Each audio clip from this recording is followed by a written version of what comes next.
లక్ష్మీదేవి ధనానికి అధిష్టాన దేవత. ఆమె చంచలమైనది, ఒకచోట స్థిరంగా ఉండదు.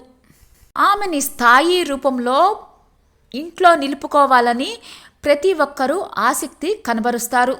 కొందరు ధనప్రాప్తి కలిగాక దానిని అనేక రకాలుగా దుర్వినియోగం చేయటమే కాకుండా శ్రమను కూడా ఆపేస్తారు. అలాంటప్పుడు ఆమెని నిలుపుకోవడం సాధ్యం కాదు.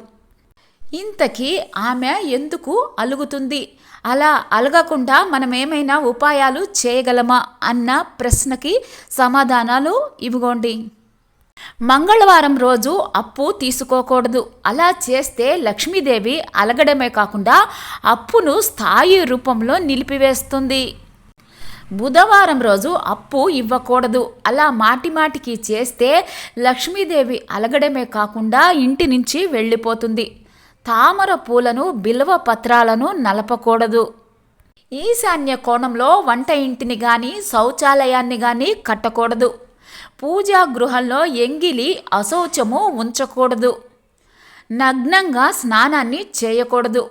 సరస్సులలో, నదులలో మలమూత్ర విసర్జన చేయకూడదు. భూమిల మీద, గోడల మీద అనవసరంగా రాయకూడదు. బూతు కానీ చెడు కానీ అసలు రాయకూడదు. పాదాన్ని పాదంతో రుద్ది కడగకూడదు. చేతితోటే రుద్ది కడగాలి. అతిథికి మర్యాద లోపం చేయకూడదు. పశుపక్షుల గ్రాసాన్ని కాజేయకూడదు. గోవుని అనవసరంగా కొట్టకూడదు.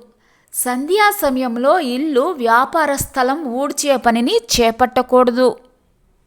ఉదయం, సాయం సంధ్యలలో కనీసం అగరవత్తి ధూపంతోటైనా దేవతారాధన చేయాలి. తులసి చెట్టును అనాదరణ చేయకూడదు. సూర్యోదయం తర్వాత కూడా అనవసరంగా నిద్రించకూడదు. సోమరితనాన్ని అలవర్చుకోకూడదు. ఏ ఇంటిలో అయితే గృహ కలహాలు తరచుగా జరుగుతూ ఉంటాయో, మహిళలు, వృద్ధులకు అనాదరణ జరుగుతూ ఉంటుందో ఆ ఇంటిపైన లక్ష్మీదేవి అలుగుతుంది. దేవీ దేవతల చిత్తరువులను చిత్తు కాగితాలలాగా ఉపయోగించకూడదు. అభావగ్రస్తులని అవహేళన చేయకూడదు.